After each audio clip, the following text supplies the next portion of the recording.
지난 11월 3일 부산 백스코 오디토리움에서 열린 개병문화 북콘서트는 새로운 시대를 위한 비전을 제시했습니다.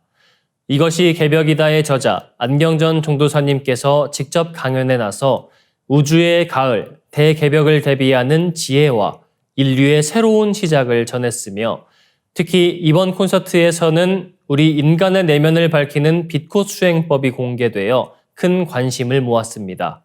생생했던 그 현장 함께 살펴보겠습니다. 지난 11월 3일 부산 백스코 오디토리움에서 개벽문화 북콘서트가 성황리에 열렸습니다. 이번 행사는 1983년에 첫 출간된 이것이 개벽이다의 40주년을 기념하여 개벽이라는 주제를 중심으로 열린 특별한 북콘서트였습니다. 책의 저자인 증산도 안경전 종도사님께서는 이번 북콘서트에서 빛의 시대로의 전환을 주제로 동서양의 철학과 인문, 역사, 현지답사를 총체적으로 담아 구체적인 개벽의 실제 상황에 대해 깊이 있는 강연을 해주셨습니다. 개벽문화 북콘서트는 2015년부터 전국을 순회하며 진행돼 왔는데요.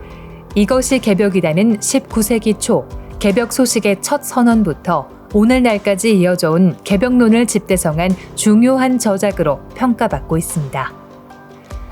1983년 초판 출간 이후 200만 부 이상 보급된 이 책은 우리 사회와 대중들 사이에서 개벽 사상에 대한 논의를 촉발하며 큰 반향을 일으켜왔습니다. 이번 북콘서트에서는 우주일련과 가을 개벽에 대한 메시지를 전하는 한편 인간 내면의 영적인 눈과 귀를 여는 무병장수, 후천조화, 신선도통수행법을 공개하여 빛꽃 수행을 통해 개벽을 넘어 빛의 인간이 되어 우주의 가을, 빛의 시대로 나아가는 비전을 제시하였습니다. 빛꽃 수행법을 통해 모두 함께 빛의 시대로 나아갑시다 라는 안경전 종도사님의 메시지가 개벽론의 핵심으로 전해졌습니다.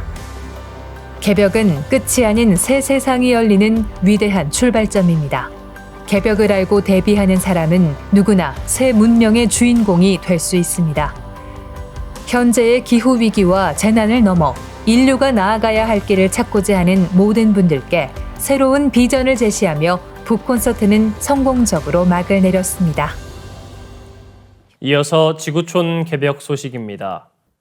러시아와 중국을 포함한 비서방 신흥경제국 연합체인 브릭스가 새로운 경제 및 금융 시스템 창설을 논의했습니다. 10월 23일 러시아 타타르스탄 공화국 카잔에서 열린 브릭스 정상회의에서 블라디미르 푸틴 러시아 대통령은 브릭스 국가들을 위한 새로운 투자 플랫폼과 곡물 거래소 설립을 제안했습니다. 회의 첫날인 10월 22일 푸틴 대통령은 회원국 간 통화 결제를 확대하자고 발언하며 미국 달러에 기반한 국제금융 질서에 도전하겠다는 탈달러 의지를 강조한 것으로 풀이됩니다. 푸틴 대통령은 지우마 호세프 신개발은행 총재 겸 전 브라질 대통령과의 만남에서 회원국 간 통화 결제가 이루어지면 각국의 재정 독립성을 높이고 지정학적 위험도 줄일 수 있다고 밝혔습니다. 이에 러시아 재무부와 중앙은행은 최근 브릭스 국가들 간의 지급 결제를 위한 디지털 플랫폼 브릭스 브릿지 계획을 발표했습니다. 브릭스는 이미 2015년 미국이 주도하는 세계은행에 대응해 신개발은행을 출범시킨 바 있습니다. 중국과 이란을 비롯한 다른 브릭스 회원국들도 탈달러에 대한 공감대를 형성하고 있습니다. 미국과 패권 경쟁 중인 중국은 위안화 결제 비중을 확대해 영향력을 넓히려 하고 있으며 이란 역시 미국 주도의 경제 제재를 받아왔기 때문에 미국의 영향력을 줄이는 조치를 긍정적으로 보고 있습니다. 카네기 러시아 유라시아 센터의 알렉산드르 가부예프 소장은 중국, 인도, 브라질, 사우디아라비아 등이 참여하는 결제 플랫폼이 만들어지면 미국도 이를 쉽게 간섭하지 못할 것이라고 전망했습니다. 또한 10월 22일 회담에서 푸틴 대통령은 러시아와 중국의 관계는 현대 사회에서 모범적인 모델이며 세계 안정화를 이끄는 주요 요인이라고 주장했습니다. 시 주석 또한 국제사회가 심각한 변화를 겪고 있지만 양국 관계는 훼손되지 않을 것이라며 화답했습니다. 다음 뉴스입니다.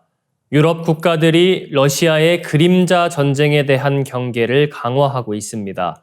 러시아가 모호하고 비밀스러운 방식으로 주요 시설을 공격해 사회 혼란을 일으키는 공작 활동이 점차 심화되고 있기 때문입니다. 특히 지난 4월 북대서양 조약기구 가입으로 러시아의 반발을 샀던 핀란드가 이러한 피해를 겪고 있으며 우크라이나 군사 지원에 적극적인 폴란드 역시 러시아를 규탄했습니다. 10월 23일 로이터 통신에 따르면 핀란드 내무장관 룰루란네는 기자회견을 열고 최근 광범위한 혼란을 일으키는 각종 공격 행위들이 발생하고 있다며 모호한 사건들을 조사 중이며 러시아가 배후에 있을 가능성이 있다고 강조했습니다. 핀란드 국영 에너지 기업 포텀은 대표적인 피해 사례로 꼽히고 있습니다. 이달 초부터 매일 사이버 및 위성 접속 방해 공격을 받고 있으며 최근에는 포텀 소유 에너지 시설 인근에서 수상한 동향이 포착되고 있는 것으로 전해졌습니다. 소유주를 추적할 수 없는 무인기가 발견되거나 의심스러운 인물이 시설 주변에서 서성이는 일이 잦아지고 있습니다. 이 사건들이 러시아의 공작인지 확인되지 않았지만 핀란드 정보당국은 이 자체로 사회 불안감이 증대되고 있다고 밝혔습니다. 지난 4월 핀란드 국영항공사 피네어는 발트해 연안에서 광범위한 GPS 간섭 문제를 겪으며 한 달 동안 에스토니아행 항공편을 중단하기도 했습니다. 이외에도 금융기업의 홈페이지 마비, 국영 수자원 관리 시설의 장비 도난 등 의문의 사건들이 잇따랐습니다. 핀란드 정부는 이러한 사건들이 나토 가입에 대한 러시아의 보복이라고 주장하고 있지만 러시아 정부는 이에 대해 아무런 반응을 보이지 않고 있습니다. 폴란드에서는 러시아 공작이 더욱 공격적으로 나타나고 있습니다. 폴란드 외무부는 전날 자국 내 러시아 영사관 3곳 중 한 곳을 폐쇄하겠다고 발표했습니다. 이는 올해 1월 브로츠와프에서 방화를 계획하다 체포된 우크라이나 국적의 남성이 러시아 요원의 지시를 받았다고 진술한 데 따른 조치입니다. 또한 폴란드 정부는 자국 내에서 약 20명이 러시아 공작 혐의로 수사를 받고 있으며 일부는 서방 동맹국을 대상으로 한 방화 계획에 연루되었다고 주장했습니다. 러시아 정부는 이러한 혐의를 부인하며 맞대응하겠다는 입장을 밝혔습니다. 다음 뉴스입니다. 전 세계가 주목한 북한군의 우크라이나 전쟁 파병이 사실로 드러나면서 이 사건이 가져올 파장에 대한 다양한 전망이 나오고 있습니다. 미국 외교안보 전문 매체인 포린 폴리시는 10월 23일 보도에서 북한군의 파병이 우크라이나 전쟁에서 고전 중인 러시아를 돕는 동시에 한반도의 군사 균형을 변화시킬 수 있다고 경고했습니다. FP는 약 10,000명의 북한군이 러시아 편에서 우크라이나 전장에 배치된 것은 유럽 최대 전쟁의 국제화를 의미하며 이번 사태가 유럽과 동북아시아의 긴장 지역에 큰 영향을 미칠 수 있다고 전망했습니다. 특히 한국 정보당국의 설명을 인용해 파병된 북한 병력이 징집병이나 죄수들로 구성된 러시아 병력과 달리 정신적, 육체적으로 잘 훈련된 최정예 특수부대 소속이라는 점에 주목했습니다. 이들이 침투 작전에 뛰어난 역량을 갖추고 있어 단순한 총알바지가 아닐 수 있다는 분석도 나왔습니다. 미 외교정책연구소의 롭 리 수석연구원은 북한군 10,000명은 러시아군의 전력 승수 역할을 할 수 있다며 이 병력이 우크라이나 전선에 배치되면 남부 전선이 약화될 수 있다는 우려를 표명했습니다. 또한 북한군이 우크라이나 전선에서 전투 경험을 쌓는 것은 한반도에서 더 호전적인 입장을 취할 가능성도 있다고 지적했습니다. 북한이 수백만 발의 포탄을 러시아에 제공하며 우크라이나 전쟁에 이미 개입했지만 실제 병력 파병은 북러 관계의 중요한 변화를 의미합니다.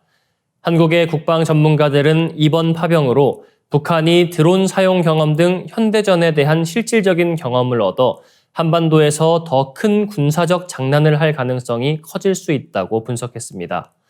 FP는 한국 정부가 우크라이나 전선에서 북한군이 포로로 잡힐 경우를 대비해 통역관 파견을 고려하고 있다면서 이 경우 쿠르스크 전선이 남북한 간 대리전으로 변할 수 있다고 지적했습니다. 북한군이 우크라이나 전쟁에서 얻은 전투 경험은 한반도 군사 균형에 중대한 영향을 미칠 수 있으며 이번 파병이 단기적, 장기적으로 한반도 안보 상황에 큰 변화를 초래할 수 있다는 전망도 나오고 있습니다.